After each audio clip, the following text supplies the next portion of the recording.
Good evening. I am Georgia John Cotton. I'm speaking to you very briefly on the topic, the unnecessary need for physical meetings. Proverbs 4:7, King James Version says, wisdom is the principal thing. Therefore, get wisdom. Michael Hoodman, in interpreting that passage, says, nothing in life is as valuable as the wisdom to know and to do God's will and to understand how to respond correctly to obstacles and opportunities. We are now living in one of the greatest generations of the technological age, and all the opportunities that it presents to anyone who will see and who will act. The meeting is one of the oldest means of communication. Gabriela Delgado notes that workplace meetings are an important element of business management. Meetings enable management and employees to communicate and share information, solve problems, resolve disputes, improve performance, build teamwork, and move projects forward. In the past, face-to-face meetings were standard. Today, all of these meeting functions can be simulated virtually. And this is what the Provincial Ecotourism Company, PEC for short, will function at with its executive management.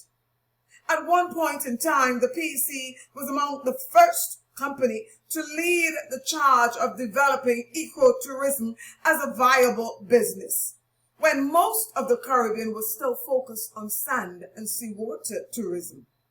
At its height, the company was extended throughout 10 islands in the region.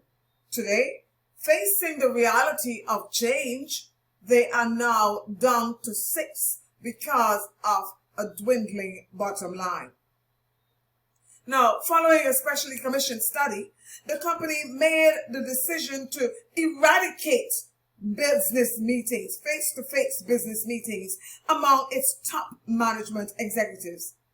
They were expected to meet yearly with each island chain and their management and staff, which proved over a period of time to be much too much. Chiefly, this decision was motivated by the financial bottom line of the company. They realized that the high cost of regional travel, which is not just them, but is bemoaned by so many, including Dickon Mitchell, Prime Minister of Grenada, who says with airfares from one island to the next destination that costs sometimes up to $1,000. That's much too much. The cost and time spent commuting goes not just for regional travel, but across the board, even transnationally.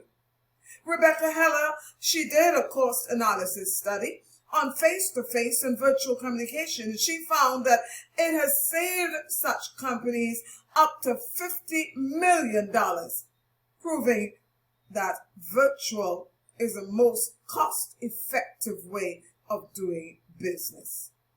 Now, beyond business virtual meetings and events are environmentally friendly benefits of virtuality, since travel is eliminated.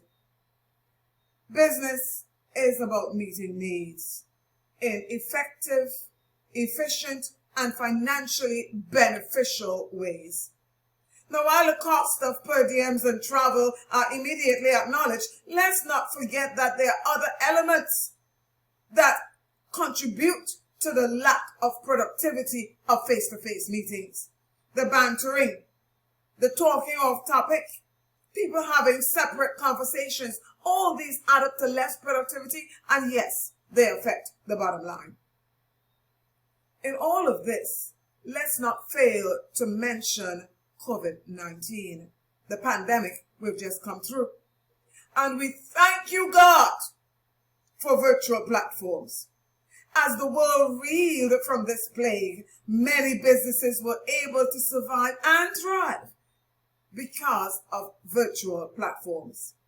But not only businesses, lives literally were maintained. Now, understandably, there are contrary opinions. The Washington Post notes that more than 8 in 10 executives prefer in-person meetings to virtual contact. The business entity Lennox Pro emphasizes physical meetings over virtual because they boost company morale. They build overall unity and generally enable more meaningful communication. Gabriela Delgado puts it this way: a good meeting can be energizing in a manner that is hard to replicate over Zoom. And as I say that, how many of us may have heard about Zoom fatigue? These claims cannot be denied, and I'm not denying them. However, I am saying that virtual platforms, virtual meetings meet all these and then some. Yes, many of the benefits of face-to-face meetings can be replicated on the virtual platform. Christina Wells has devised effective techniques for successfully building virtual relationships. And 2 of these include turning the video camera on and allowing for personal and small talk. As simple as they are, they help to forge trust among participants. In this day and age, face-to-face meetings are not necessary for organizational communication. There is much financially and in every other regard to gain from virtuality. However, wisdom is the principal thing. If the opportunities of virtual technology are not embraced, certainly those will not be gained. So, let's do the wise thing. Let's get virtual and no longer subject ourselves only to face-to-face meetings. I thank you.